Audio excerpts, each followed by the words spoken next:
You're live. Hey everyone, welcome to the Free Assange Vigil. My name is Steve Poikin, and I'm joined this morning by my co-host Kendra Christian. We may hear from Andrew Smith, who is traveling to southeastern Ohio to attend a Trump rally and talk to some of the people on the ground there, and hopefully we'll have some real-time interaction with him and a report from him later. We are also joined by two incredible guests whom I will introduce shortly. But first, let me run through the numbers as they stand on the 24th of October 2020.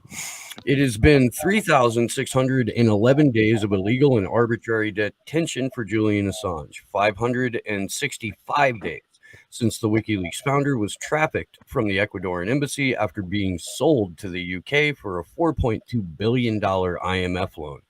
72 days remain until Vanessa Baratzer, the concierge of the U.S. State Department, reads her decision on the 4th of January. Reality Winner has been incarcerated in federal custody for 1,236 days. On the bright side, today marks 222 days of freedom for Chelsea Manning, who streams on Twitch from Thursday to Sunday from 7 p.m. to 11 p.m. East Coast time. And with that, how's it going, Kendra? It's going pretty well today. I'm really excited about our guests today, and props to Andrew for going on the ground to a Trump rally. I'm glad he's doing that. You know, I hope he has some successes there, and I look forward to hearing from him later. How are you? Yeah, I mean, it's one of those things that we've been talking about for well over a year. And I'll reiterate this for anyone watching right now. If you want to convince people that pressure can be and should be applied to Donald Trump, where you would go for that would be one of his events or rallies. You did just typing away into the siloed void of Twitter is not going to make much of a difference. You actually have to take your physical self to where the people are and engage with them directly. So yeah, congratulations to Andrew for making it down there. I hope he comes back in one piece. And with that, I would like to introduce today's guests.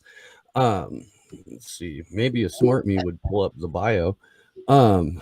We have joining us Andy Worthington, investigative journalist, worked with Julian Assange on the Gitmo files and the Iraq and Afghan war log releases.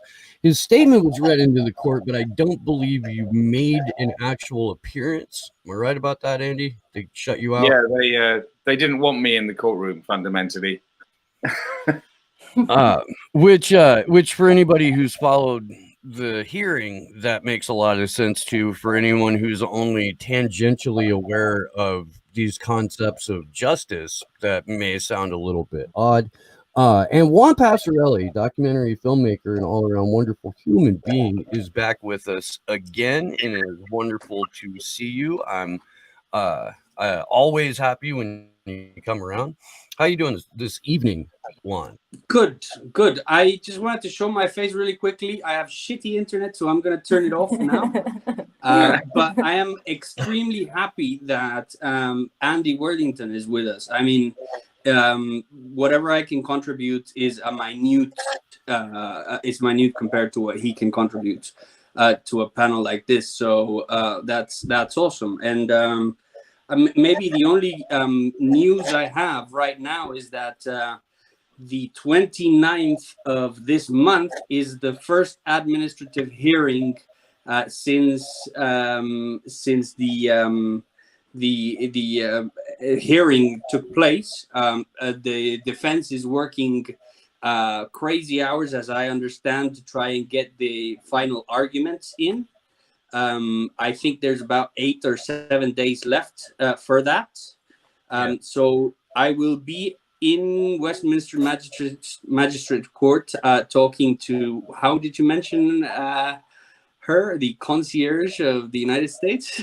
I will see her face again. Sometimes it's actually incredible to to witness her deliberations in person, because she every time she reads them out, and she literally points at the computer while she's reading out, so she like line by line, and Wow. so it's kind of amazing how every single time she has had a pre-written decision made before, and when she's been caught off guard, she goes away for a while, and then she pre-writes it and comes back and then reads it. So that's been fantastic to well, not fantastic, but it's been incredible to watch. Do you think that she has one of those like complete isolation chambers like Darth Vader had to communicate with the Emperor? Is it like, or is this all just happening over a laptop where like the talking points get fed to her, or the decision gets? Because I'm hard pressed to believe that a lower level district judge, magistrate, well, I can't remember the correct terminology. I'm still slightly unfamiliar with the UK court system, although I did take several crash courses over the last year. I'm trying to understand the actual level of power she has, to where if she's able to make these determinations on her own, or if they're being fed to her. And I realize that this is speculation, but I would like to I don't think get it's a couple of speculation. ideas from both of you on this. I've heard from legal experts, and yes, she is a junior magistrate, so that means that she has a supervisor, and she's probably making sure that they're to check with their supervisor that that the decisions that she makes are the the correct ones. So as far as I've been told, she's actually making decisions above her pay grade. I don't know, maybe you can contradict me on that, Andy. But well, I'm not a lawyer. I've just heard that. Well, the thing that strikes me really is that it looks like a court. It has elements of looking like a trial, but it isn't that, is it? It's a kind of it's examining to some extent the process of the extradition request, but what exactly the rules are that govern that are something that are not made very clear. To the extent that if you were to say, actually, it's all for show and the decision has already been made in the first place, then, that could well be the case. So very, very different from a trial where at the end you're going to have to persuade a jury to deliver a verdict one way or another. And that's what I've found so disconcerting about the whole thing, is that it creates this impression, perhaps an illusion is a better word, of something resembling a judicial system taking place, because the judge is there and there's prosecution and there's defense. But, who is to say that it isn't all entirely preordained, and that she's just, going through the motions before delivering the verdict that, she was intended to deliver in the first place. And I think that's something very, very crucially wrong with the entire US-UK Extradition Treaty, which, over the years, there have been so many problems with it that have been persistently pointed out by people defending people that the United States wants extradited, because it mostly seems to go in that direction, from the UK to the US rather than the other way around. That's how we've ended up with these elaborate procedures to examine the process. But still, fundamentally, it seems to be the same thing that it always was, which is basically the United States says, we want this person, this is their name, send them to us. And that's the process of simplifying everything about extradition to such an extent that probably the serious questions like, is it a crime? If it is a crime, why can it not be dealt with in this country rather than in your country, are things that don't really get pushed to the forefront. Whereas, those actually should be the things that we were looking at if this was to be fair. And if that was the case, then Julian wouldn't be in the position where he's going to be extradited to the United States. I think that's so true. And one of the things that I was thinking about, during the hearing is that, here we're talking about the treatment that he would have in the U.S. prison system. once he's over here. But yet it's, you know, right now we're dealing with the treatment that he has even in the UK, you know, so how is this judge going to be sympathetic to what he would face in the US given the conditions he's been in there? I would go for impartial, if not sympathetic. Like, you know, impartial is a good word. Yeah. It's the lack of impartiality that we've seen from every level of the judiciary at the UK, starting with Lady Arbuthnot and her massive conflicts of interest in this case, down to Vanessa Breitzer, where people are still trying to figure out if she takes a train or rides her broom to the courtroom. Like, it's been a nonstop parade of, I don't know. Injustice doesn't even cover it at this point. Like, it's a mockery to the point to where if you put actual kangaroos in the courtroom, you would have a better shot at impartiality. And that's just from talking to people who were there and talking to people who had access to the cloud video feed, because we, of course, did not have that. We weren't allowed to observe the trial. Rebecca Vincent with Reporters Without Borders had to like shuffle seats in the public gallery because they were shut out on day one. Andy, I would like to know a little bit more about the process of your testimony being shut out in this case. Like, were you specifically called to testify and then turned away at the last moment, or how did that exactly come down? Yeah, as far as I understand it, that's what happened. So I submitted a statement in February, and then the hearings in May didn't happen. So then in September, then I get called, and they, you know, when are you? They asked me when are you available? So I said, well, you know, I'm pretty free. So they gave me a date, and my understanding was that I would be cross-examined. And then at the last minute, I was told that the prosecutor was quibbling about aspects of my statement. So that was that, as I understand it, was the first phase of the obstruction, was quibbling over elements of it. And then the second thing being that they didn't seem to want to have to actually deal with certain people in the court who presumably would raise issues that they would rather not have discussed. I mean, I think by the time this was happening, which was, you know, the several weeks into the testimony, then, you know, there's also a feeling that the entire court process was galloping slightly faster to try and get to the end of the 4-week period, because the judge had made it absolutely clear that it wasn't to go on over that time period. So yeah, I mean, I didn't get to face the ferocious and inappropriate examination by the prosecutor, from what I understand of how he operated. That could have been an interesting one. But I also, you know, was really excluded from something that that my intention had been not to be excluded from. I didn't get to go in the courtroom and see what Julian looked like, for example. I haven't had a first-hand experience of seeing him sitting in his little glass cage and trying to assess with my own 2 eyes how he looks, you know. That was prevented.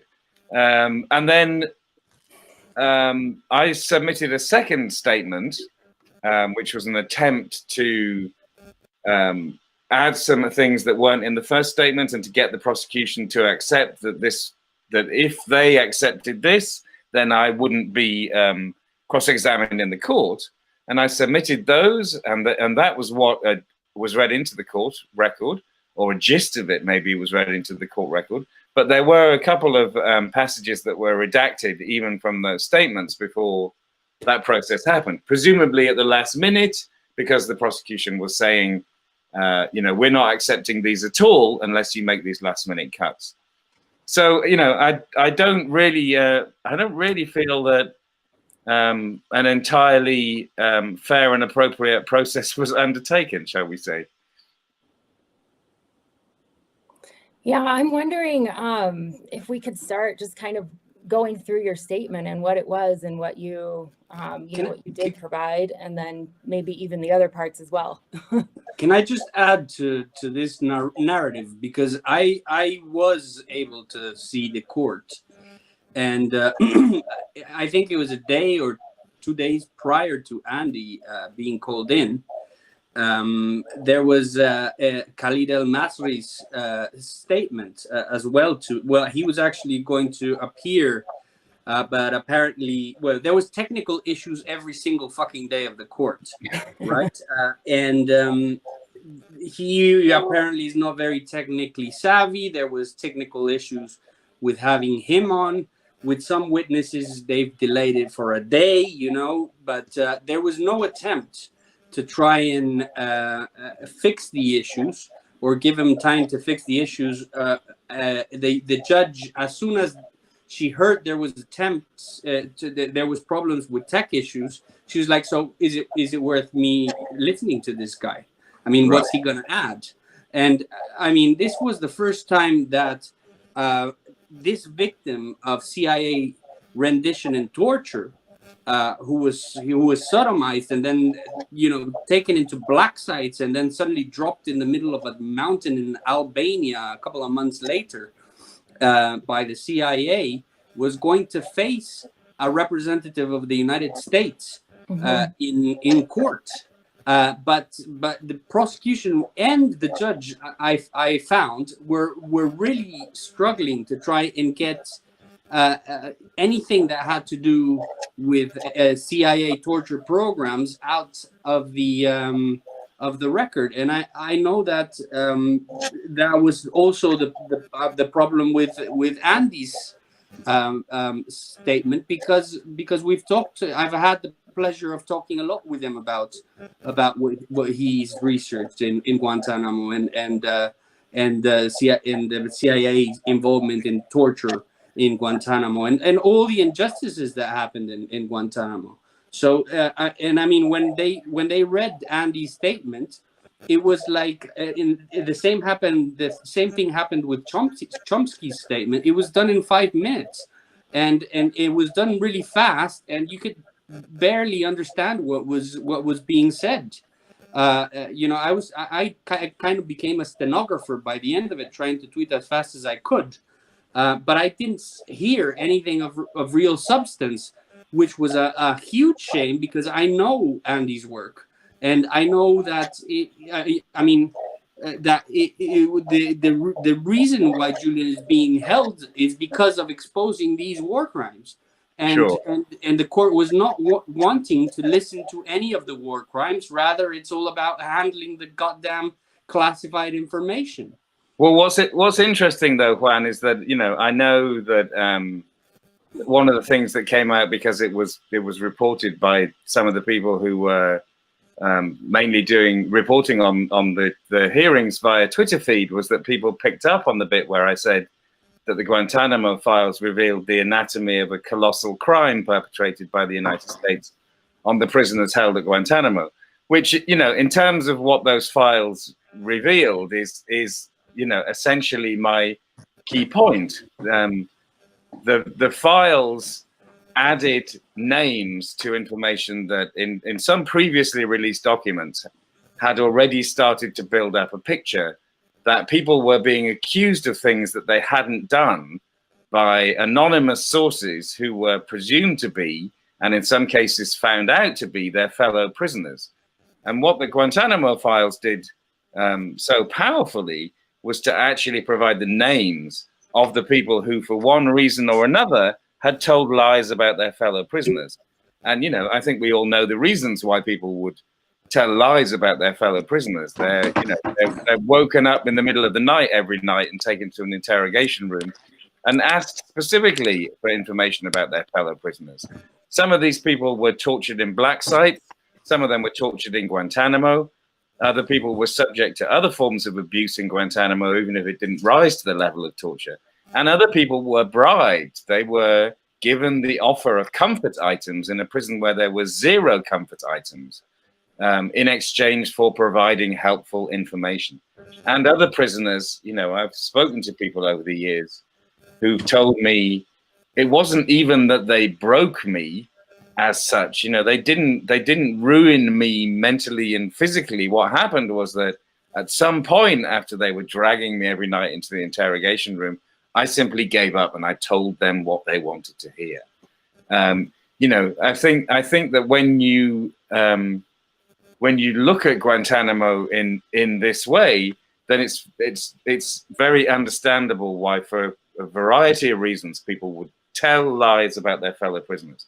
And this is what the files did so powerfully, is that they told us who these people were. So they told us about the serial liars who had, you know, repeatedly made claims about their fellow prisoners which simply could not be true. And one particularly notorious person in Guantanamo had essentially identified people as being in Afghanistan when they weren't even there. This was something that a reporter had actually investigated years before. The prisoners had been given military representation during these Mickey Mouse tribunals that they held in Guantanamo, the combatant status review tribunals. And the guy that he was representing, not in any legal way, the representation, by the way, just you know, an advisor for the prisoner in front of this tribunal of these three officers.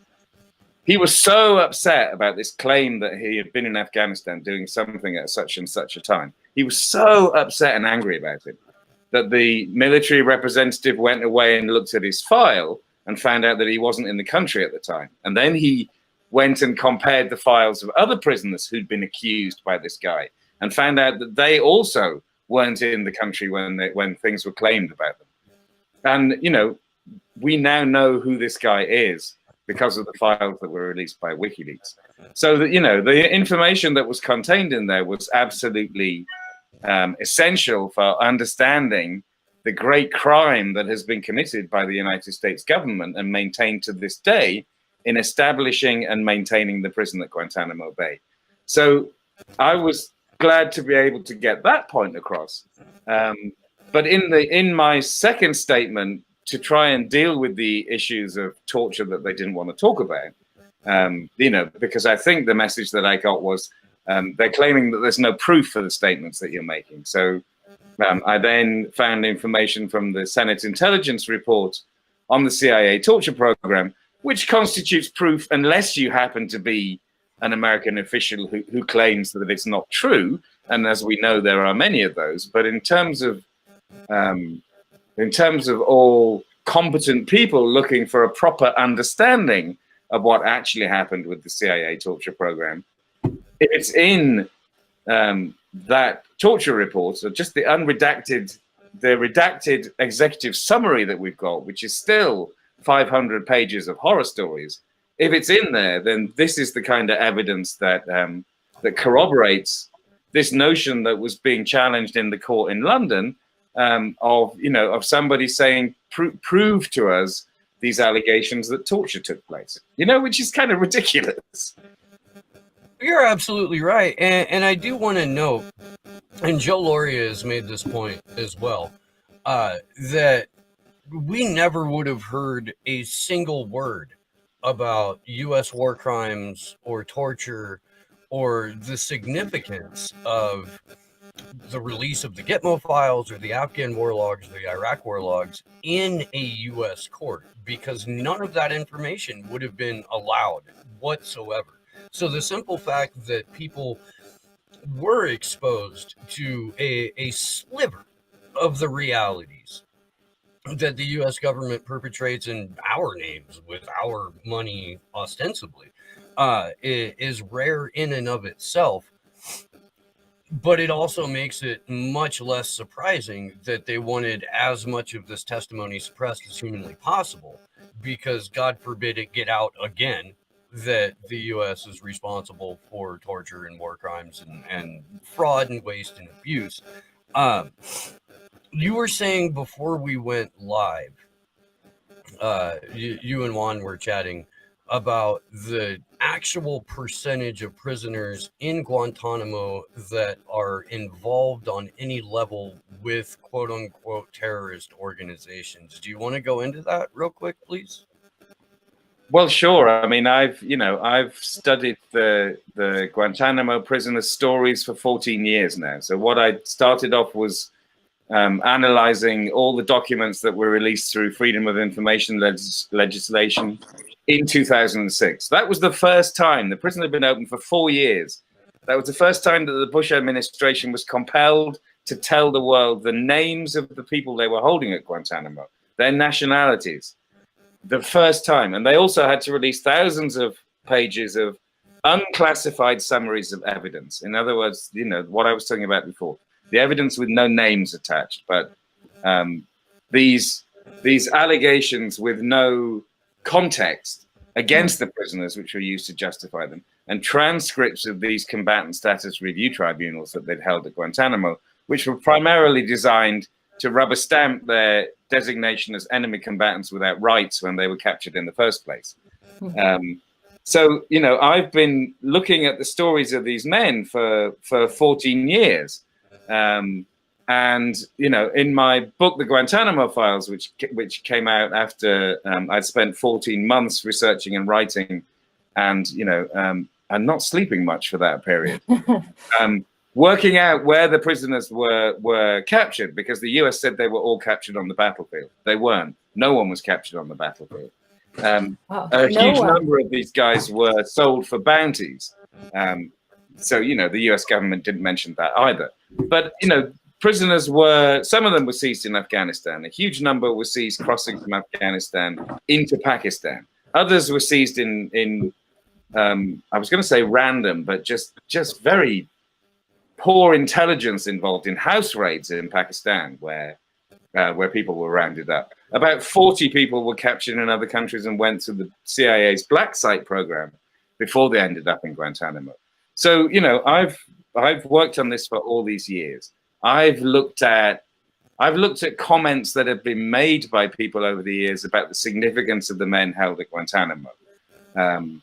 So, the conclusion that I reached as a result of this is that the people in Guantanamo who had medium to high level involvement with Al-Qaeda or with the Taliban or with any other terrorist organization would be about 3% of the 800 men that are held at Guantanamo. In other words, about 24 people. That may be slightly low. It's certainly no more than 36 of the people that have been held at Guantanamo who would fit that category. And if you remember that 14 prisoners were moved from CIA black sites to Guantanamo in September 2006, they are included in that figure. So who was at Guantanamo before that? And there are quite a lot of people on the record from within the US administration saying, we didn't hold anybody of significance at Guantanamo until we brought these guys in. So the whole thing has been an absolute shame and disgrace. That's something that was sold to the American people and to the world as like this prison where these guys who are all so dangerous have to be held without any rights whatsoever. All of it was a lie. All of it was an absolute lie. And what they were covering up, or in some cases covering up, in some cases they were too stupid to realize it. Both of these things were happening. Was the fundamental truth of what an appalling failure of everything Guantanamo was in terms of producing any intelligence and this effort of constantly having to justify what wasn't justifiable, because when you could peek behind it, you could see that they were just selling people a lie. Pretty much everybody who was sent to Guantanamo, they had no idea who they were. The instructions that went down to the people who were processing them in Afghanistan, and that didn't really involve very much, apart from a lot of torture and abuse, was that they would all have to be sent to Guantanamo. An interrogator in Afghanistan wrote a book about it. He said in his book, the instructions that came from the top commanders of the United States in the early days of the invasion of Afghanistan and capturing the people who were sent to Guantanamo was that every single Arab who came into their hands had to be sent to Guantanamo. There were absolutely no exceptions. And they knew that they were sending people who were nobodies or were civilians seized by mistake They knew that they were sending them to Guantanamo, but there was nothing they could do about it.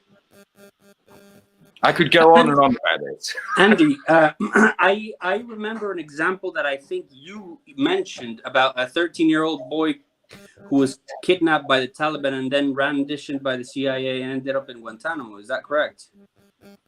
I don't know about that, Juan. There was definitely, in one of the house raids in Pakistan, there was a I think a Syrian teenager who was captured. There were, I think at the time of that, several Syrians who were rendered to Syria, where the United States had an arrangement with the Syrians to send them to be tortured there, rather than in the CIA's own black sites. There were children that age in Guantanamo as well, Juan. I mean, there were some Afghan boys who were, being held were forced to serve warlords in all kinds of ways, serving the warlords, who ended up being sent to Guantanamo. And we're still not entirely clear whether they were, 11 or 12 at the time that they ended up in Guantanamo. But, they are also the only children held at Guantanamo who were ever held separate from the rest of the prison population, which all of our countries have actually, some time around the time that Guantanamo was established, signed up to the optional protocol about the treatment of child prisoners in wartime, which means that we all signed up to holding children separate from adults and also rehabilitating them rather than punishing them. All of that was completely ignored at Guantanamo. And there were several dozen other children held at Guantanamo, and none of them ever got any of the treatment of these Afghan boys who were held in a separate camp for a while and then were sent back to Afghanistan. All in our name, guys. Wow. Yeah, when you start talking about children being at Guantanamo, you just go, I mean, that's just insane. Well, I don't know if you remember, but Donald Rumsfeld and General Myers, who was the head of the chief of staff at the time, when the story first broke about children being held at Guantanamo, Rumsfeld actually said, "These are not children." And then General Myers came up with some American sporting anecdote about how these guys are not in the little league. These guys are big league players. Because who at 13 is not a terrorist kingpin?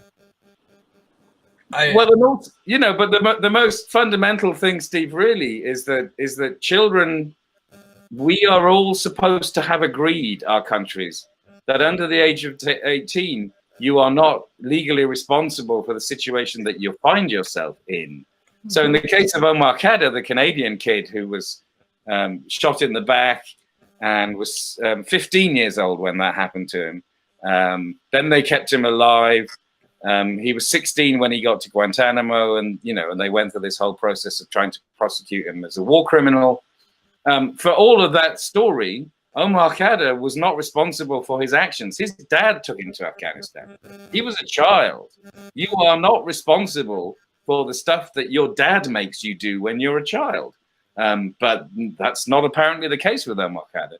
And that was one of the lowest points in Obama's presidency when it came to Guantanamo, because the prosecution of Omar Khadr took place under Obama's watch. The process started under George W. Bush.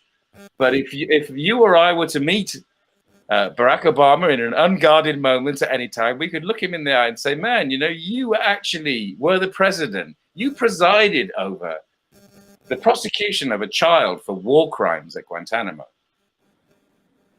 That's outrageous. That's when you drone strike a 16-year-old American child. Well, exactly, yeah. Who his dad is. Yeah. Prosecuting another teenager, by comparison, is a lesser evil. Yeah. If it weren't for the Afghan war logs, the Iraq war logs, and the release of the Guantanamo files, the U.S. may not have ever had to confront the fact that we had been torturing dozens, if not hundreds, of people in illegal black sites, and the impossibly legal prison that Guantanamo is. And I was wondering if both of you could speak a little bit to the impact overall that the release of the Gitmo files and the Iraq and Afghan war logs have had on, I don't know, the way that we view Western governments since their release. Well, Yeah, I mean, I would say, that I think these files are hugely important, but I think there were other methods whereby we knew about the crimes committed in our names in the Afghan war, in the Iraq war, and at Guantanamo. So to that extent, the release by WikiLeaks of these files has kind of amplified the story. But it almost sounds like if you attribute everything to them, you're kind of putting the spotlight on Julian Assange and WikiLeaks to an extent that, hey, it isn't as though there weren't other sources from which we could get parts of this story. There are many places that we've had the story, which is another one of the reasons why it's so troubling that WikiLeaks has been singled out. But I can only really speak about the significance of the Guantanamo files. And I have to say that, unfortunately, the Guantanamo files had no lasting significance.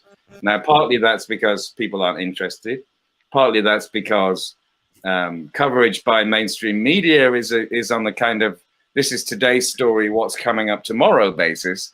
But it's also because what I think is very significant about the release of the Guantanamo files, which was on the 24th, 25th of April, 2011, is that 1 week later, the United States government decided that it had to take out Osama bin Laden. 1 week, that's all it took. And what's interesting there, apart from obviously the Wild West style execution of a man who presumably was the one who had the answers to a lot of questions that might have been helpful to have him alive. What was significant then was that the right-wing cheerleaders for torture and for the whole of the war on terror then started to justify the assassination of bin Laden on the basis that, the torture program was essential because that had led to him. That wasn't true. And that the existence of the whole apparatus of the war on terror, including the existence of Guantanamo, was important because all of this together had been what had led to locating and taking out Osama bin Laden. Now, as far as we know, the people who came up with information that was used as part of this process of tracing him were prisoners who were held in black sites, but none of the information was extracted through the use of torture. It came about when these prisoners were not being tortured. Exactly the opposite of what we were told. But to this day, I think that I find it strange that this coincidence that it was just 1 week that the focus was on the Guantanamo files. It suggests to me that people are troubled that information that was contained in those files would undermine their precious desire to be Americans and hold people in a prison without rights, to hold people forever without charge or trial, which goes against everything that we in the West are supposed to believe. With habeas corpus, that was first created in the UK over 800 years ago, only for the barons at the time. But we all know over the centuries that habeas corpus has given us the right to be free from executive tyranny, that we cannot be thrown in a dungeon forever without charge or trial, without a trial. And yet that is Guantanamo. So is it too much to suggest that there were dark forces who wanted to make sure that Guantanamo remained open? Yeah, incredible that Obama bin Laden. Obama actually, his first presidential decree was to close Guantanamo, right? Yeah. And when the files come around, then 1 week later they create this operation. I've asked this question to a couple of journalists, mostly on the mainstream, it's about the precedent of that has already been set by the United States. Do you have any fear yourself, Andy, about your work with WikiLeaks?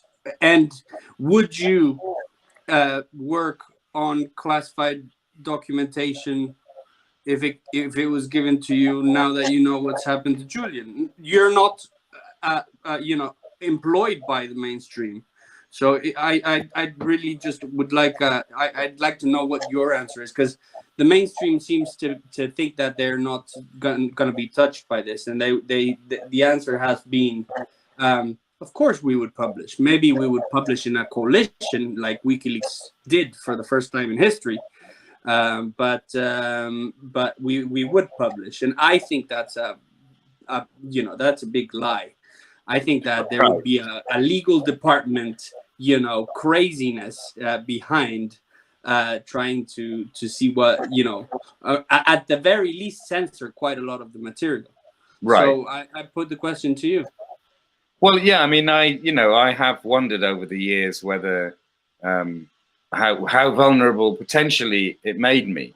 And I think actually, because I worked with WikiLeaks as a media partner on the release of these files, and given my entire history in a case that I can make about the need to expose the truth about Guantanamo, that the level of my involvement, if you like, is kind of above board. But it certainly that isn't the case if the United States get their way, if they extradite Julian Assange, if they were to successfully prosecute him, and then have this unbelievably chilling effect on press freedoms.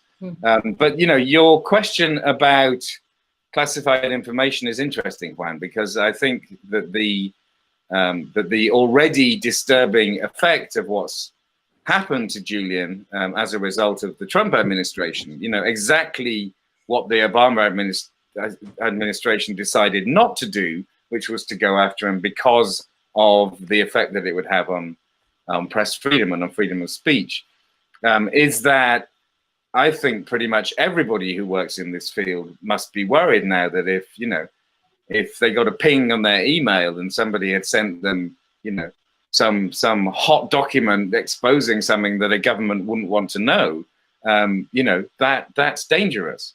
I don't know. I mean, I hope that it isn't stopping people from exposing things that are heard. I suppose the best thing that people need to think about now, if they're in these fields, is getting the best lawyers that you can. But it's fair, I think, isn't it, Juan, to say that it must have already had a disturbing effect on journalists, that that they're aware of a line that has been crossed, which is it's a difficult line because it's not clearly marked. But what distinguishes us from a dictatorship is that our governments over the decades have accepted that if evidence of wrongdoing is presented to some kind of publisher, and they claim that that's in the public interest, they can make that information available. They can embarrass governments. Governments are, generally only going to be embarrassed. It's extremely hard to get anybody in a government done for war crimes. But the act of embarrassment is something that can change things. And this is the kind of perilous times that we're in now, which is where those quaint notions are kind of, being thrown away, with our countries just saying, actually, we'd rather go the dictatorship route, actually. I want to explore this a little bit. Go ahead, Juan. No, I've got a couple of follow-ups. Yeah, I was just wondering.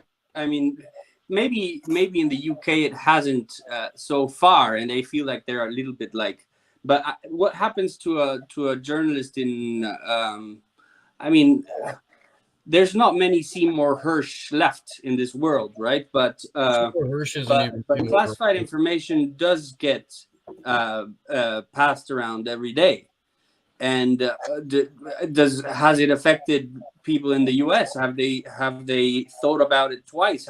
Has there any information not made it to the public because of the risks, and because the lawyer department said that they can't run the risk of that?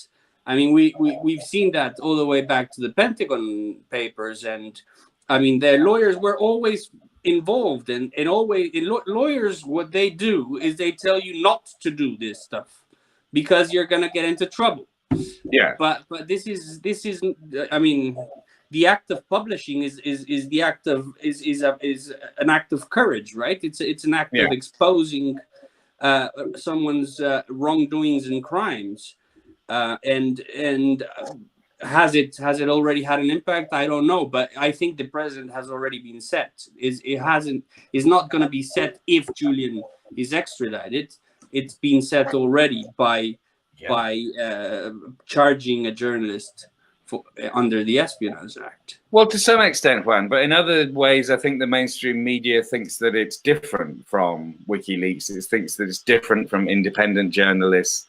It feels like it has this, this weight and gravitas behind it and all of that.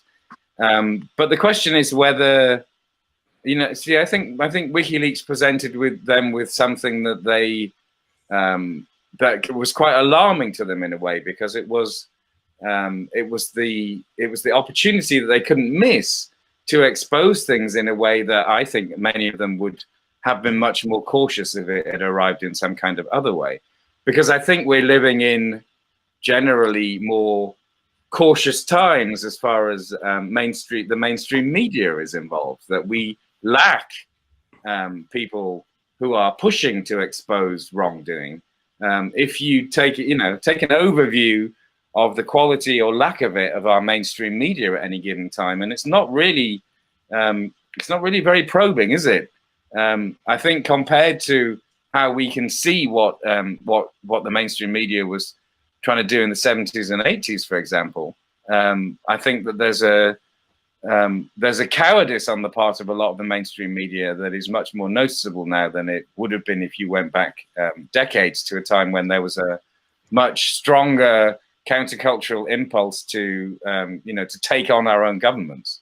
To that point, Andy, I want to offer up a theory that the passage of the Telecommunications Act in 1996, which officially shrank the size of ownership of media from almost 60 companies here in the US to 6, and had a significant amount to do with that. It's not so much that people lost courage, it's that the corporate structure that was imposed after the passage of this act and the removal of the Fairness Doctrine and a number of other steps that came after, including the Patriot Act, and especially the Patriot Act, right, have just been, rather than journalists losing courage, the structures that developed after the complete corporatization of media has made it so that culturally within these organizations, bucking the system or challenging power is something that is for suckers. And that if you want to survive in this game, you toe the line, you don't ask difficult questions. If somebody gives you sensitive information, your job isn't to report that in full. Your job is to make sure that legal has crossed all the T's and dotted all the I's. And sure, when you do report it, it's the ownership of your outlet's version of events rather than the version of events as they may have originally been. And similar aspects have happened in the UK, I think, with the ownership of certain media. But there is a kind of question at some level about what people think journalism is about. If through a variety of reasons, some of which involve ownership, like you're talking about, but some of which are kind of cultural, that has made so many people averse to investigating. Yeah. You know, and I think that, you know, I think that across the board, really, in our societies, there's a kind of level of comfort and financial reward that you get for not rocking the boat, which means that is another one of the reasons why people are not taking chances, are not pushing things, because they have something to lose. I don't think if you go back to really a lot of the muckraking that was happening in the 70s, that a lot of those people were particularly wealthy while they were doing it. I think they were preoccupied with issues of right and wrong. They may well have been preoccupied with issues of the excitement of exposing something. I mean, you know, how great is that for an investigative journalist? But you know, I think I see it in so many ways in society, the co-opting of people with a certain level of wealth and comfort, for which you don't rock the boat. So that and the kind of malignancy of corporate ownership of the media absolutely makes it very difficult. Yeah, I agree with you, because I mean, if that were the case, something like the BBC would be our savior, right? And we've seen the decline of quality of journalism in the UK, in the BBC since the 70s and 80s, to, you know, when there was the Pilgers and the Gavin McFadgens and exactly. And now, I mean, there's nothing.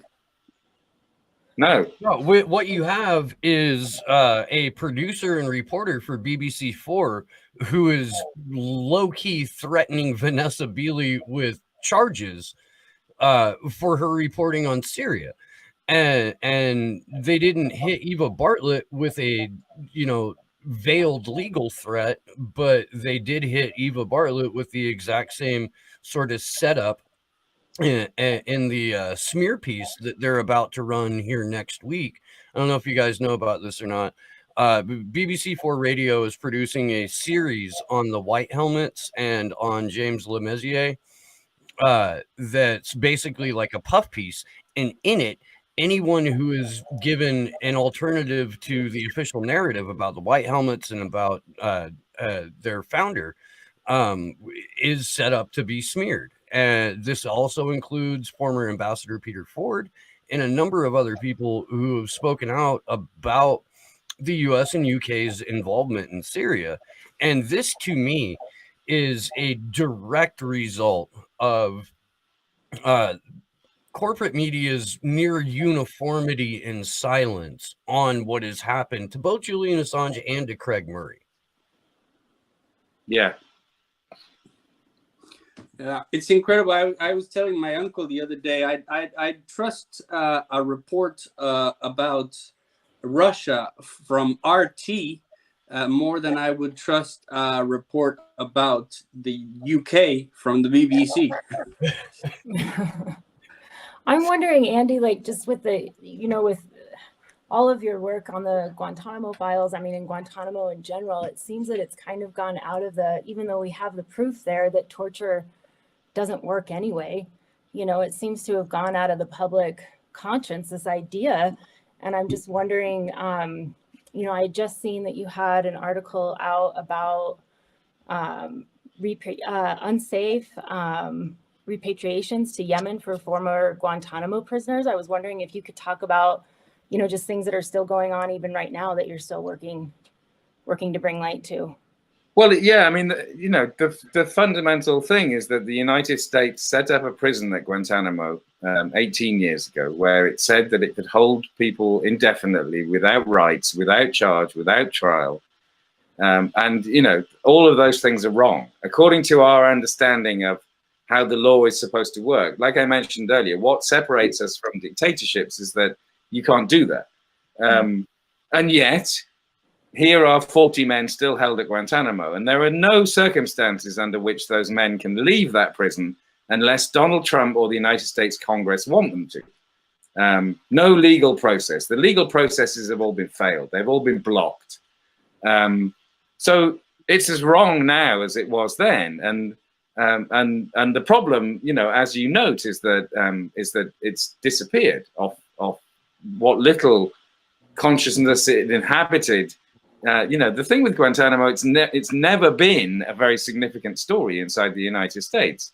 It was really a bit like, you know, like Daddy George W. Bush and Daddy Donald Rumsfeld said to the American people, don't worry, we're doing some nasty stuff over here, but it's not even on the mainland. It's in another place. We're keeping you safe. We're dealing with the bad guys. Go to sleep. And, you know, and that's been the situation. And yet 40 men are still held at Guantanamo. Only a handful of those, 9 of them, have faced or are facing trials. The trial system also doesn't work. It's the military commissions is a terrible, broken system. And if they are to be successful trials, they need to be in federal court. But at least those men have been charged with a crime. The 31 other men held at Guantanamo haven't. 5 of them were unanimously approved for release by high-level government review processes under Barack Obama. They didn't get out before he left office, and Trump has no interest in doing anything for them, and nothing can compel him to. And the 26 other men are, well, they're regarded as too dangerous to release, fundamentally. A system was set up and President Obama reviewed all the prisoners he inherited from George W. Bush. He set up a review process, and they said you should release 2/3 of the guys you're holding. He did. You should charge this bunch of people, and there's this other bunch of people that we think are too dangerous, but you can't charge them. The terrible, nebulous area where the law can't really penetrate. And eventually Obama said, okay, I'm going to set up a parole type process for these guys so that we can assess not right or wrong or crime. What we can assess is whether we think it's safe to release them. So they will come before us and say, we will set up a life for ourselves if we are released from here where we will be peaceful and blah, blah. And, you know, and he used that as a way of overcoming Republican opposition to get several dozen men out of Guantanamo before he left office. But these guys are under Trump, have nothing. So the parole type process, the periodic review board process, Trump kept it going. But under Trump, not a single prisoner has been approved for release. It's a bit like the periodic review board process looked at who the president was and went, he doesn't want us approving anyone for release, so let's make sure that we don't. So they're stuck. They are stuck at Guantanamo, apparently forever, unless there's a change of administration. Who cares? And so the United States, with the support at some level of its people, is saying, we don't believe in holding people indefinitely without charge or trial, except at Guantanamo, except for these guys. It's only 31 guys, but those 31 guys, the significance of those 31 guys is really important. And that's why the story shouldn't go away. And that's why if we're ever to deal with this prison closing, one day, hopefully, it will also involve a United States government saying, we are not doing that again. Right. You either hold people as prisoners of war until the end of some defined end of hostilities, or they're a criminal. If they're a criminal, then you charge them and you put them on trial. Not this endless imprisonment without end, without charge or trial. That's the fundamental thing that's wrong.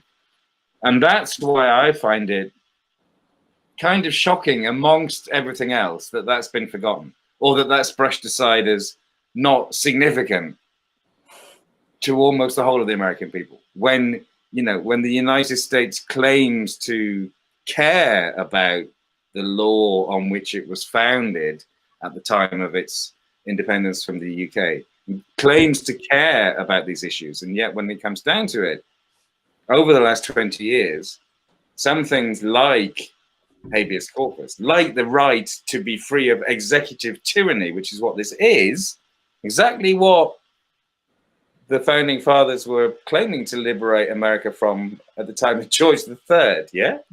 It's happening now, and yet people don't care.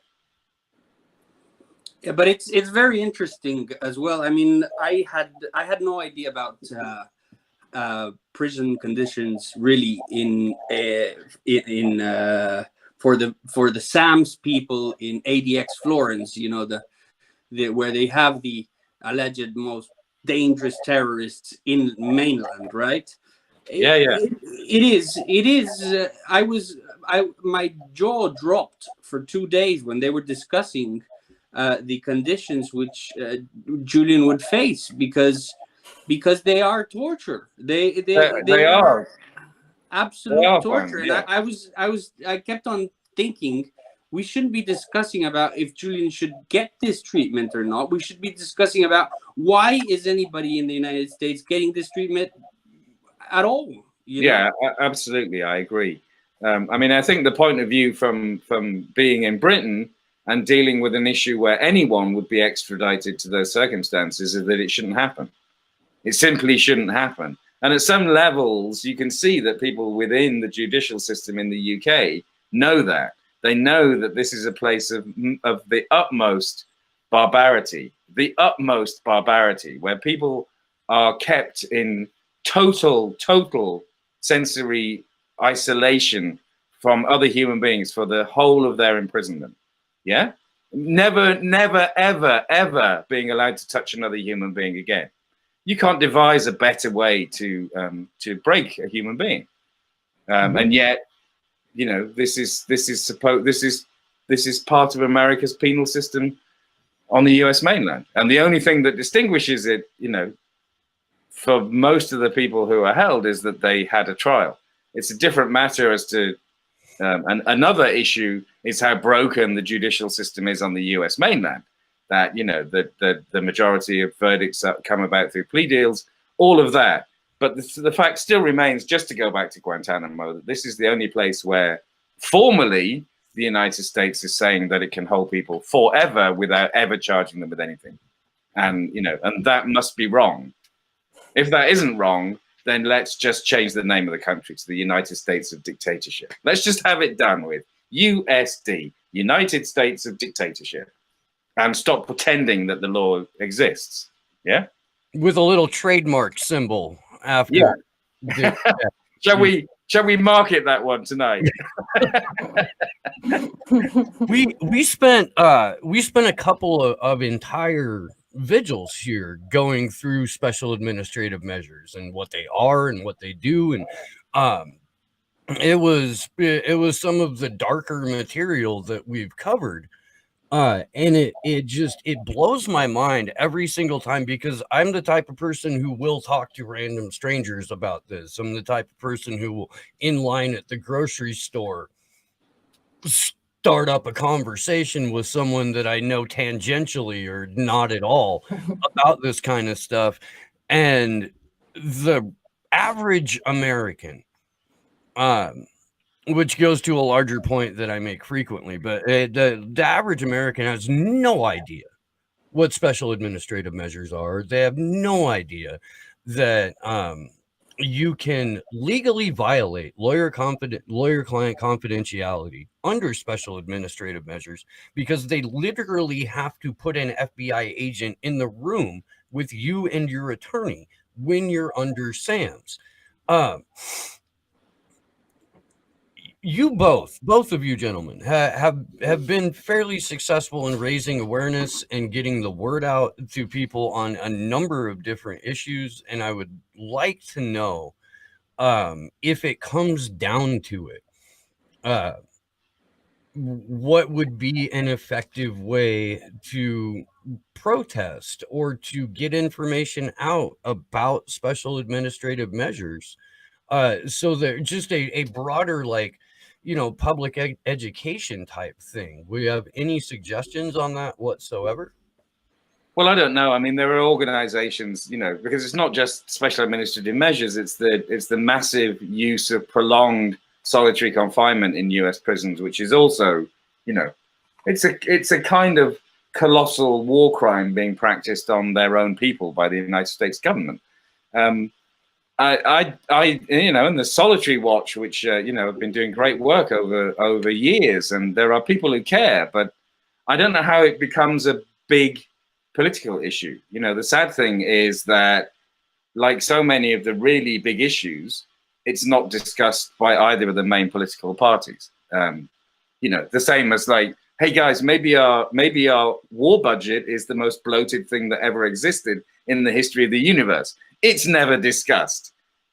Why are we imprisoning so many people per capita through the roof, beyond anything that you could imagine? In the UK, the prison population is around 100,000. Yeah, the population of the US is 5 times the UK. So that means, and we're top of the league in Europe, slightly, if we're imprisoning people per capita. That means that your prison population should be 500,000. What is your prison population? 3 million more? Yeah, it's around. Last time I looked at it, it was like 3.2 million people. You are imprisoning 6 times as many people as is the case in Britain. We're number one. You're number one. This whole, I was thinking about this yesterday, actually, this whole notion of justice. We get taught in school that we have justice and we have a legal system, and that legal system works. But when you look at the cogs that just run these legal systems, you run into some very archaic just systems that really need to be rethought, right? I mean, you were talking at the beginning about how this extradition proceeding just is completely just absolutely weird. I mean, everything about the legal systems, I think, is just something that you just think justice, lawyers, they handle that, it's all good. But really, if you just go into the details of it, it's all quite fucked up. Yeah. It is. Yeah, I'm wondering. I mean, I think that the thing that I do find most disturbing, which is where SAMs and solitary confinement, Supermax, all of these things in the States is so horrible, is that it is such terrible torture and such an effort to keep people alive while destroying them, that it's like, oh, this is a new twist on an old way of doing things. Because the one thing that we can say living now is that we don't just slaughter as many people as we used to do for having allegedly committed crimes. If we're going to go back and roll back the centuries, if I live in London, if I took a time machine back to London several centuries ago, the biggest thing in town would be the public executions. People loved it.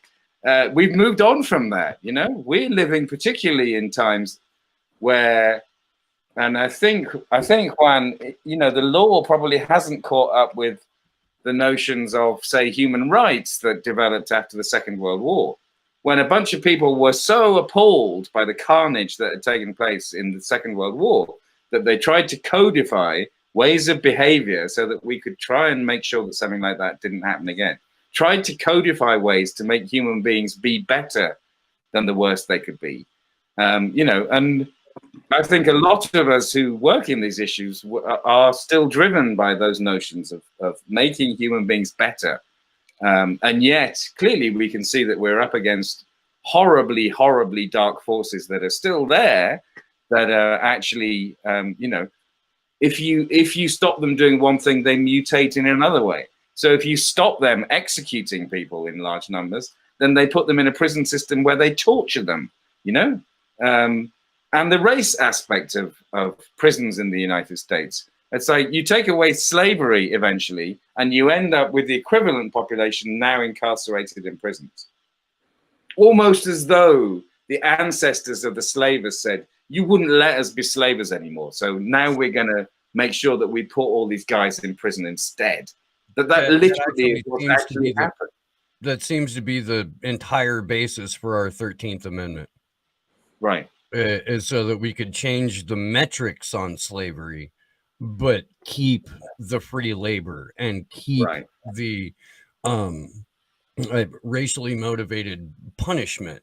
Right. And that it is. And to your other point, about people, the transition from the public execution to a behind closed doors in private ongoing torture, so that it's not right in front of the faces of the public anymore. We're to the point now to where the Trump administration multiple times through multiple mouthpieces has threatened the International Criminal Court, saying, if you dare bring charges against us, we're going to take you out and take out your family and sanction you and this and that and the other. And I'm left wondering what possible legal recourse we have as private citizens, as activists, as people who are concerned with, you know, a future that is led by these technocratic psychopaths. Do we have a legal process that we can go through? If we can't go through the International Criminal Court, we can't go through the European Court of Human Rights. If we can't, you know, there's our legal avenues seem to have been removed or roadblocked. No, you are above the law, and that's what's weird about Trump's attitude is that, like, wait a minute, you didn't even opt into the ICC in the first place, so you know you're never going to cooperate with it. So why would you go all rogue nation and start actually threatening it? You know, that's a sign of madness. The fact is that the United States has no higher judge in terms of international law. It has none.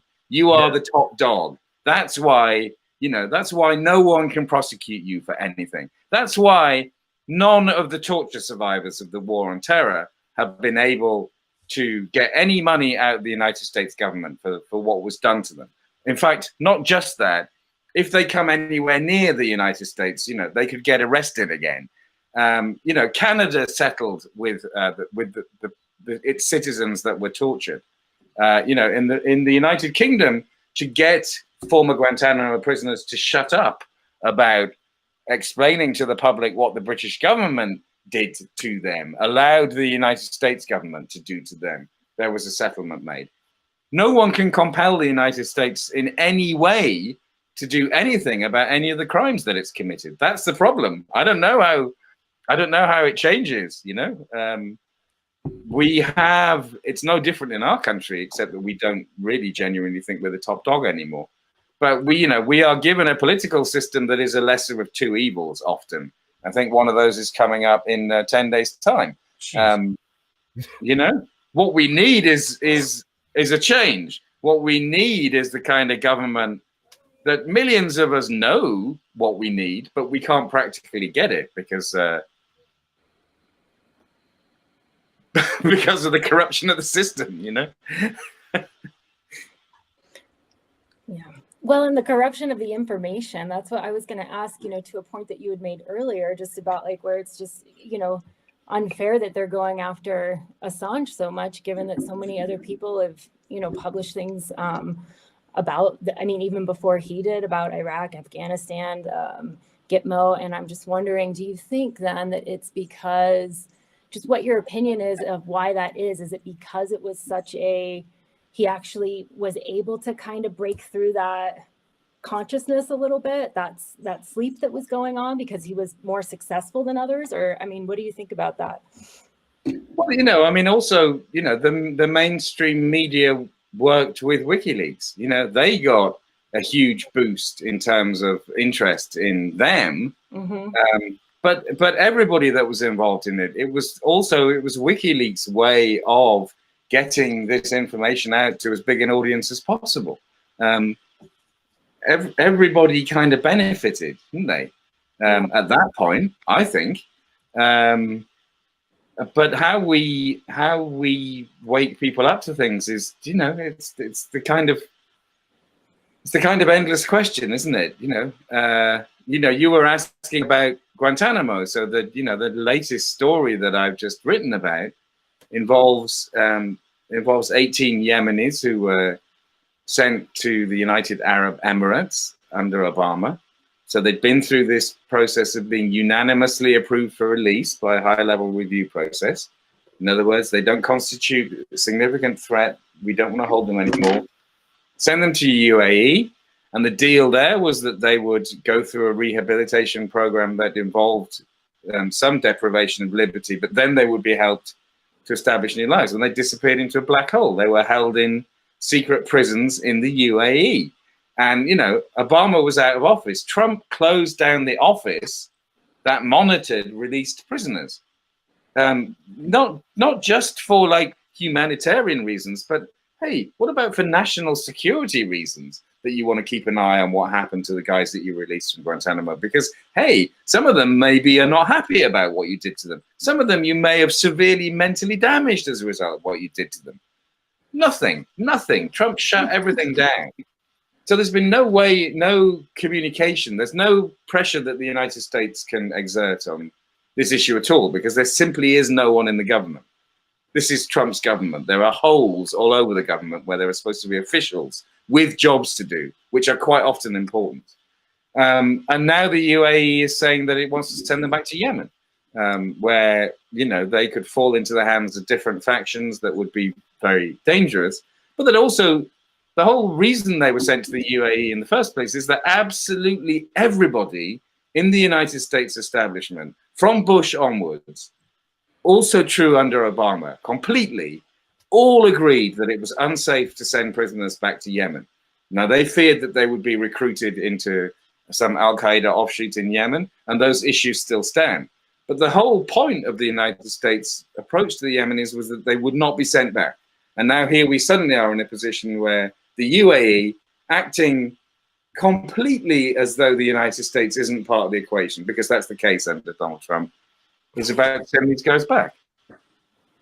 And, that's just part of the ongoing wrongness of Guantanamo, isn't it? It's like everywhere that you look, if you pay attention to the issue, it's getting people to pay attention to it.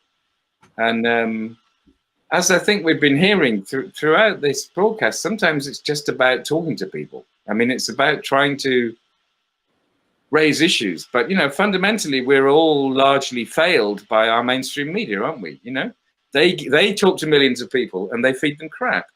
If you really want to find out what's going on these days, let's have a look at the WikiLeaks court coverage. You aren't going to go to the big boys. You have to go to independent journalists who have got a much smaller budget and audience and whatever. But, these are people who are actually covering the stories that need to be told. And how we break that, I don't know. But, that was one of the things that WikiLeaks was trying to do, yeah? Was like, hey, Chelsea Manning gave us this stuff that could change the world. And in some ways it did. For some people it did. Yeah, and the mainstream media didn't recover her trial either. No, It was Kevin Gostola and a couple of other independent people that were there from the beginning, Yeah. And Kevin's point on that is you just have to cover it. You have to cover it. You can't stop writing about it. You can't stop talking about it. And eventually it will force those people to come to you because you're the only person who's been putting out the information. We've seen it. We had a number of wonderful outlets who did cover this hearing. But we're so heavily siloed by social media that when we talk about it, we're basically talking to each other about it. Now there are a few other like alternative platforms that are growing as for example, as YouTube becomes so incredibly censor happy. But we're still probably, if not several years, then at least a year or two off from people being like, oh yeah, okay, I'll finally go get a Rockfin account now, or I'll finally start watching something on BitChute or DLive or whatever. But YouTube is out of pocket with their censorship. Yes, they just took out Derek Brose's channel today. They went after Last American Vagabond last week. The channels that we're showing the vigil on right now on YouTube are incredibly heavily censored to the point to where I watch my view count go backwards on certain videos. Like we had Vanessa Beeley and Eva Bartlett on last Saturday. The view count for that has rolled backwards all week. Right. Yeah, and all you can do is laugh about it. Like you can't, like I have a hard time getting upset about it anymore. It's more like, okay, well, you're over your target on this one. You're obviously doing something that, you know. So, I mean, what I actually think is, you know, we need our own social media, and that, you know, there have been problems with all of the existing social media from the beginning. But are they getting better or are they getting worse? They're getting worse. So that's why it becomes more apparent. And, you know, we have ways of getting the information out to each other in all kinds of ways. You know, you can email people and stay in contact with, you know, you can spread the word through all kinds of ways, but it does feel more and more to me. I mean, it's, you know, the hoops that I have to jump through constantly to get the word out to people is like, and then you adjust to it, and then that becomes the new reality. And it's like, hang on a minute, it used to be a lot easier. So yeah, you know, we should have control of something. And you know, if there's any philanthropic figure out there with some money to spare, then I would suggest that the one thing that they could do is set up you know, a non-profit based left media. Yeah, yeah. I mean, but it's not only YouTube, is it? It's Twitter. Twitter has been. I mean, during the trial, Craig Murray's blog, which usually receives you know, hundreds of thousands of views a day, dropped down to like 3,000 a day or something like that. And most of his traffic comes from Facebook and Twitter, and and they were, you know, literally shadow banning them, and they've been censoring all the way up to the president of the United States. In some of the tweets. You know, and so in that case, you actually need something. If you know, if Craig Murray suffers that much of a hit, then he needs to, you know, then we need to find another way to be getting the word out, don't we? I mean, it's, you know, I don't know.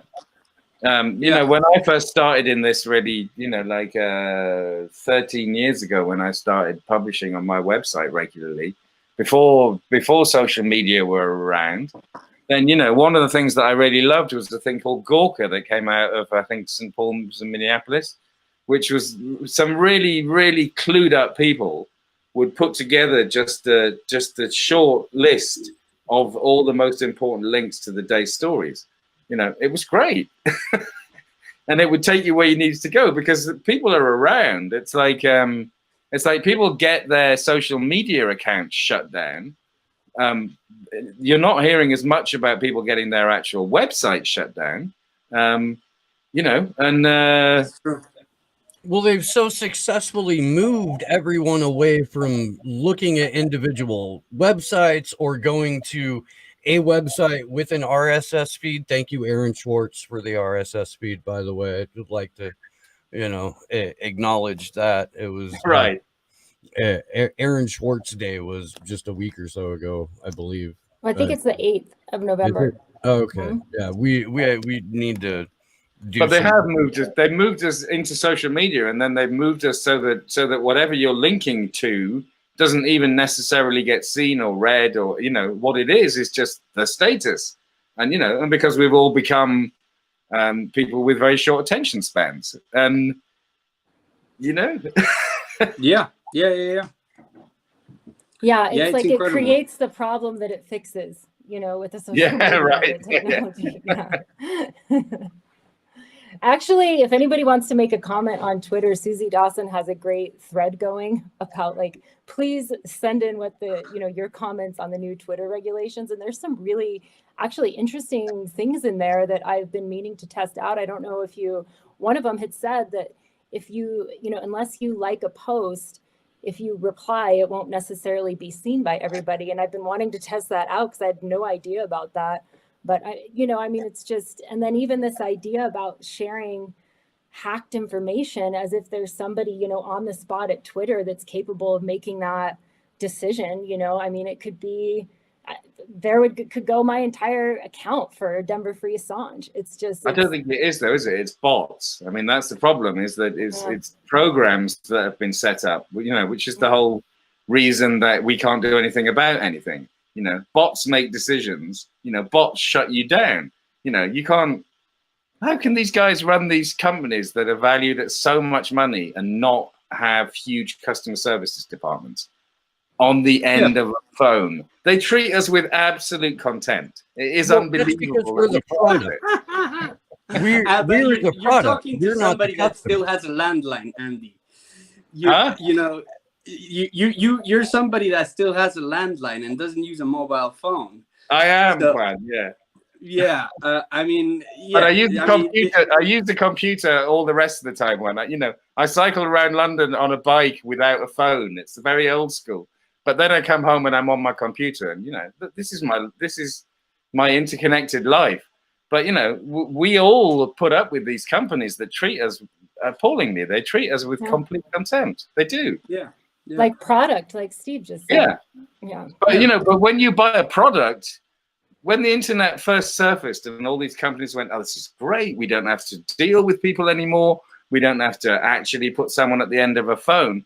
If you're selling someone a product like a washing machine or an aeroplane flight, they soon found out that if you didn't do that, you lost all your business. So, a washing machine, you can ring a phone number and speak to a human being. You got an airline, you can ring up, you can talk to a human being.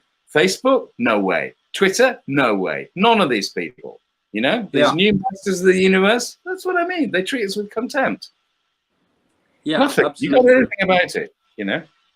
Well, and I maintain that that's because we as humans are the product of social media, and it's our data that is the custom. Like, it's the fight for who gets our data.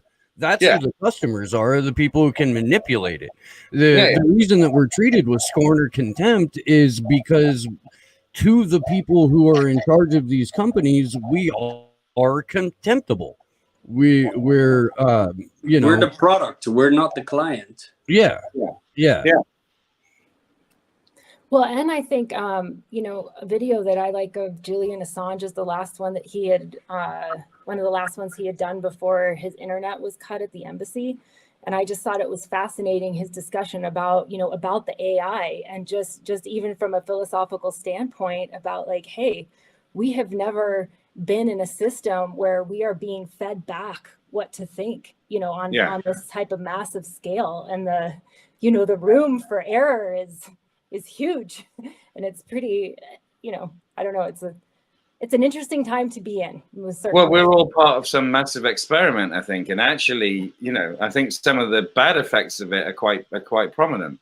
I think the notion of being banned by bots or running into those kind of problems, creates a kind of nervousness when really what we should be able to do is go, what a shit system. I'm going to go and find a way of operating through something that isn't as that doesn't feel as paranoia inducing at a low level. And it's like where's our freedom? Honestly, they would have been much better off saying, like, look, give us $5 a month and we're not going to interfere with you. But it was about something else, wasn't it? Initially with social media, I thought they were just trying to sell me crap that I didn't want. And it's like, haha, I know that trick and I'm immune to it. I'm not clicking on an advert. It's more than in recent years that we've become aware of quite what a data harvesting machine it is. Mm-hmm. And most worryingly now, I think, over the last 4 years with Trump and with Brexit, that it is used by some of the very darkest forces in our countries to manipulate the minds of people who are capable of being influenced. That's the terrible situation that we're in now. Well, and I think too, 10 years ago, when WikiLeaks started publishing, Twitter fought injunctions when they were trying to get data. The government was trying to get data from WikiLeaks related people like Jacob Appelbaum, and Google was doing the same thing. And they were fighting against the censorship of WikiLeaks. And then now, there hasn't been a WikiLeaks release for a while for obvious reasons. But in theory, with their new policy of hacked information, the WikiLeaks account would disappear the moment that it links to anything that is hacked. And I'm just waiting for that moment to happen, because that's going to be very interesting. Where people going to go to actually get the WikiLeaks information from? Instagram, I'm sure there's gonna be a new form, but I mean, this is evolving, and I don't see that this type of policing of speech is a survivable business model. This contempt towards towards the users is something that is just gonna drive people away into something else. Well, and here's the other thing. We've got Twitter and Facebook behaving like publishers, but they're subjected to none of the regulations or positives or negatives of being a publisher. They're viewed as, a private social media enterprise. And we've got to figure out a way to either make them admit, yes, we're publishers, which they basically have. They're just not willing to face any of the consequences of being a publisher. Or we've got to en masse abandon them. And by the way, deleting your Facebook is way harder than it should be. And they even leave it up for like a month or 2 months after you delete it, just in case you change your mind. Right. It's out of hand, and Instagram is a Facebook product. I highly doubt that. I don't know, because I don't fuck with Instagram, but I doubt you can find too much information out of the mainstream acceptable allowable limits of what you're allowed to talk about before they label you a tinfoil hat wearing kook. Yeah. There will have to be a replacement. I don't see that. I don't see these social medias surviving if they're not going to allow people to talk. Yeah. Well, I was going to ask you guys too, because I know that I've heard this, from different speeches with Julian Assange as well. Just that the censorship, in some ways, is kind of a, it's a positive sign of how. I mean, right where we're hitting the nerve, the information channel, where what people know, and seeing them just shut it off. I think that's going to be. I'm hoping that wakes some people up, because I mean, that's just. Elementary school. Well, you don't need to know about this. Don't worry. I mean, just as an adult, you just think that the insult would be enough to really have people take a second look. I'm hoping, Yeah. Well, the interesting thing would be how many people actually use their social media for political purposes, and how many people use it just to, share kittens and that type of stuff. It's probably we're probably not the usual social media users, right? I don't know. But those people are still being politically manipulated, even if they're just there for cat videos. And I think that's what's so worrisome.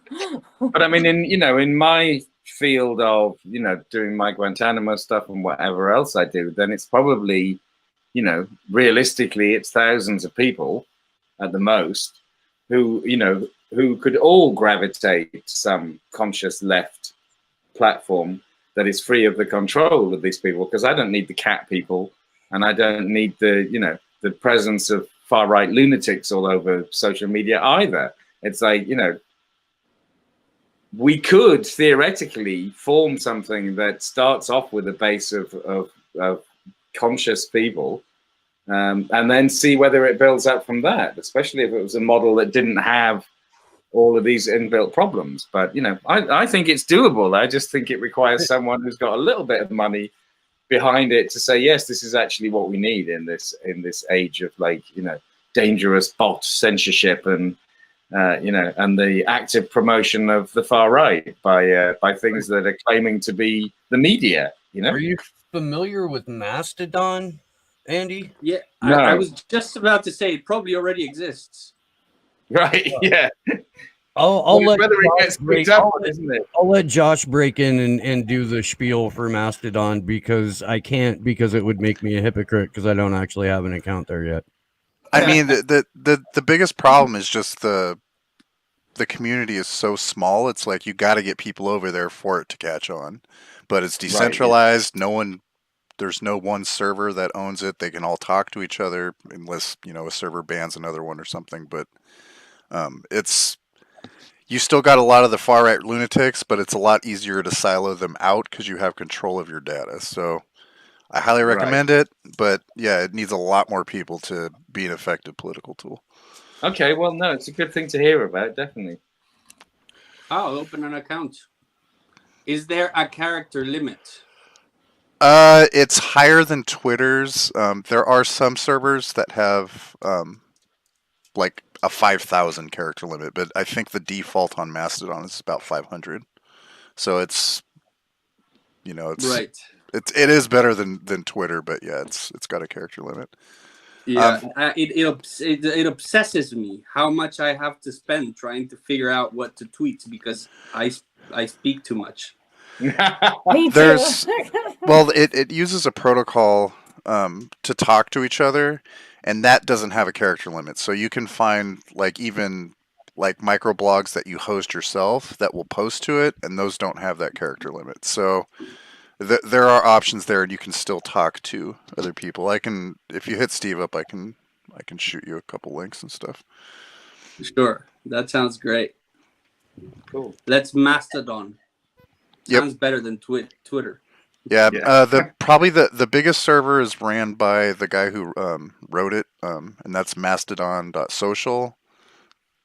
But if you go to joinmastodon.org, there's a bunch of different servers you can join. Some are more tailored for certain groups and stuff. So do the servers talk to each other? Or? Yes. Okay. Yeah. So it doesn't matter which server you're on; it will work. Long as that server doesn't block another one, because a lot of servers will block out the Nazi servers and shit, which is definitely needed, which is nice. But yeah, you just add it's more like an email address when you add somebody, so it doesn't really matter what server they're on. Free market social media. I like it. I've been trying to get people over there for about 2 years now. It's kind of an uphill battle, but I like it. I've had a lot better conversations over there, and there's no ads or anything like that, so it's nice. And no algorithm to hide you. Well, that's what I like about Rockfin is the decentralized nature of that platform, and the fact that when they do the way that it's set up is, yes, it costs money to be a premium member, but if you are for example, if you go to Rockfin right now and you endorse my other show, Slow News Day, then you have access to all of the premium content from all of the other creators within Free Thinking Media. Whereas on Patreon, you have to have X amount of dollars per creator in order to get their premium content. So in terms of video, it's a much better, much more open and free platform. But they've got some bugs they need to work out. It's kind of hard to live stream from there. Occasionally it won't. Right now we should be streaming on Rockfin, but I couldn't even get the goddamn thing to open up.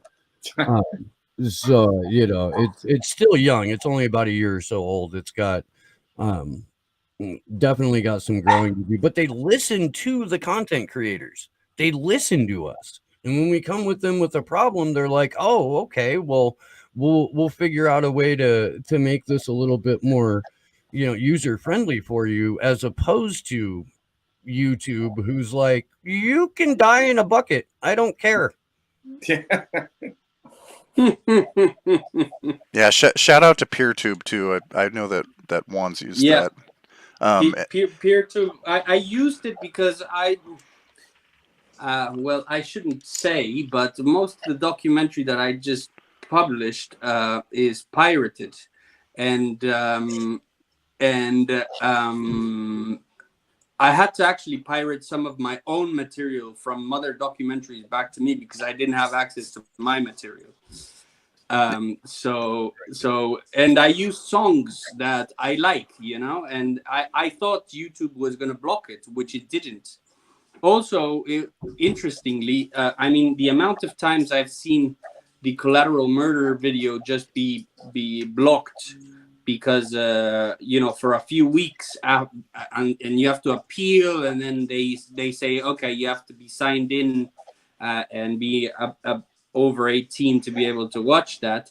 That hasn't happened on my documentary on YouTube, but I put it up on PeerTube because I thought, okay, this is uncensorable, so I can get it across to as many people as I can. And I'm thinking, when I do a documentary series on WikiLeaks, which I intend to in the future when the fight is over, I think if ever it ends, right? I think it should be a free thing. It shouldn't be a Netflix thing. It should be a PeerTube or a YouTube thing or something that you can just put anywhere. Because this is the kind of philosophy of WikiLeaks, right? It's about putting out the information there so that everybody can inform themselves, and I think that's the right thing to do. Yeah, and you can put there. You can host free content on Rockfin. It's the Action for Assange channel, for example, on Rockfin only posts free content. And you can go and get a Rockfin account for free, and it'll give you access to all of the non-premium content that's on the platform. The people who created it wanted a way so that content creators could get paid that was different from the model that YouTube had or Patreon had or whatnot. Like they actually did set it up with us in mind. Now I'm not doing this for money. I'm not. I have a job, and it pays decent enough to where I merely struggle every month in California as opposed to drown. It's pretty good, Steve. God, I can't wait to leave. Oh my God. And I'd say this just about every time I'm on camera now, but like 20 years ago when I got here, it was the only place I ever wanted to live for the rest of my life. And I've spent about the last 8 years going, I can't wait to get out of here. And it's just, world's 5th largest economy, California. In the world, 5th largest economy in the world. And yet we've got some of the most extreme poverty in the West. We've got a ridiculously horrendous educational system. There's not enough time for me to air all of my grievances about the way that education is run here right now. I've got 3 children who are in school from elementary school to high school, and watching what's happened just since the COVID lockdown started, the way that their schoolwork has been treated is just so deplorable. And then we get a letter from the school board saying like, well, parents, it's on you this year. What the fuck are you doing? So I'm supposed to quit my job and become homeless because you don't have an effective way to teach my kid? I don't follow how that works. And I'm about ready to take my 14-year-old to work with me every day just so he can learn a trade, because he's not learning a goddamn thing in his school work. It's just it's so frustrating. I am way off topic now. We've been going for nearly 2 hours, gentlemen, and I will bring this to a close, but I would like for both of you to have the opportunity to give some closing remarks and to let our audience know where they can find you and where they can find your work. So I don't care who goes first or anything like that. I think it has to be Master Andy who goes first. I mean, well, okay, thank you, Juan. Yeah, it's been great this evening, guys. So I'm Andy Worthington. I can be found at andyworthington.co.uk and also at closeguantanamo.org.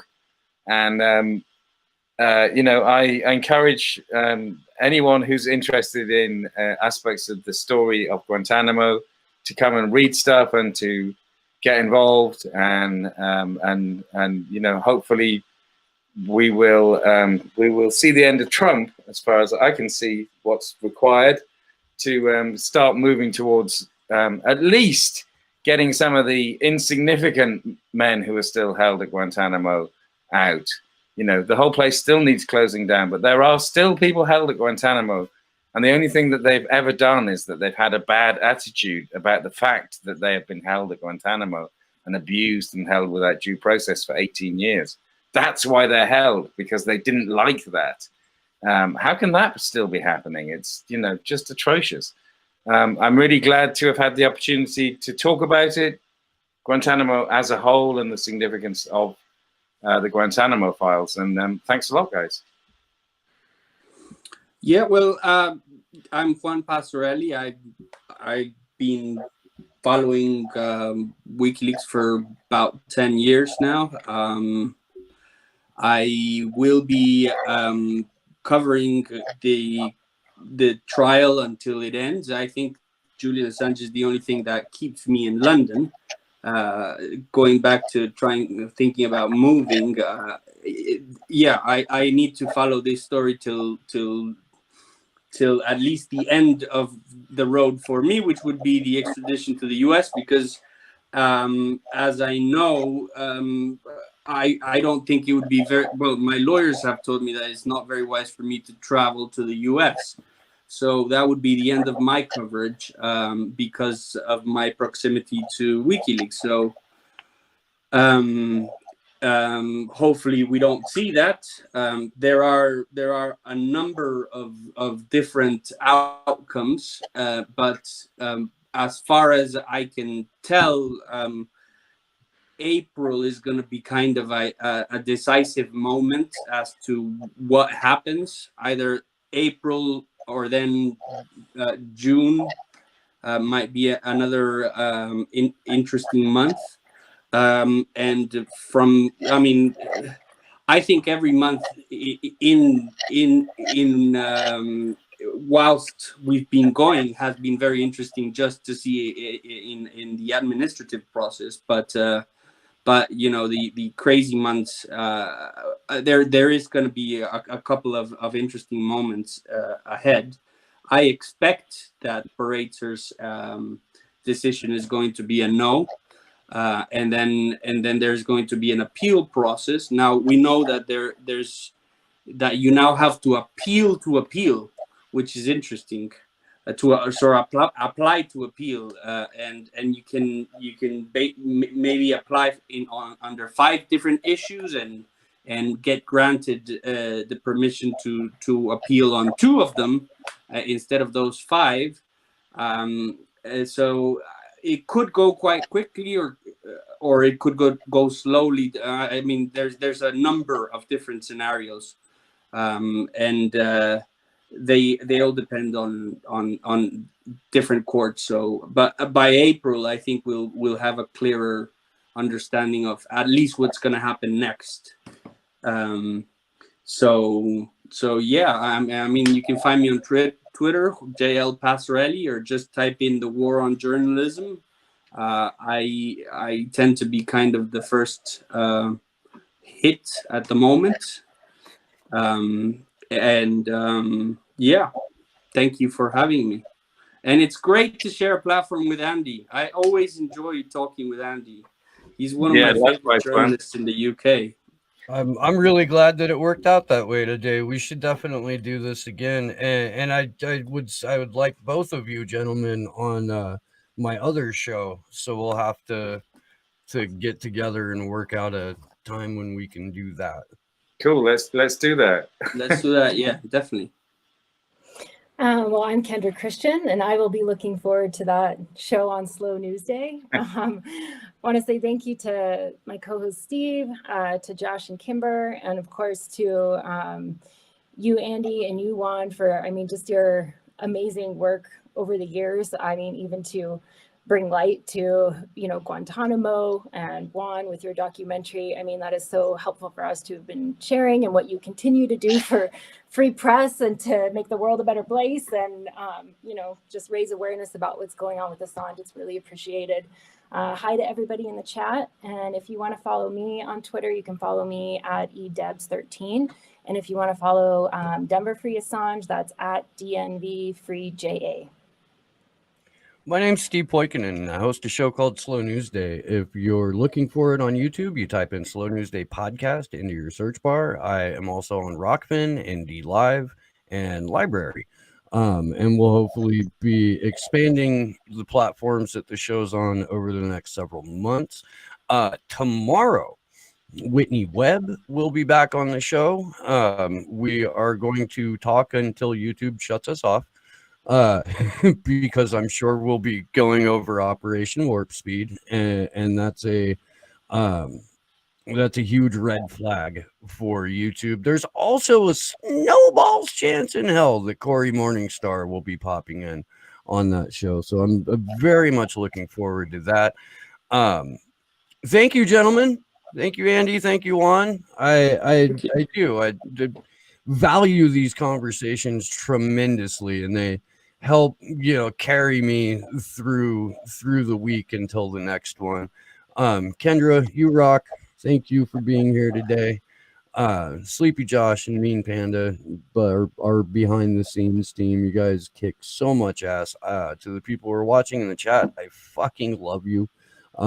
You make this. You like, otherwise we'd just be banging our heads on our desks. So thank you for being here. Thank you for turning up, and we will see you. Hopefully, I will see a bunch of you tomorrow, but we'll be back Tuesday at 9 p.m. Eastern, 6 p.m. Pacific. And until then, good luck to us all.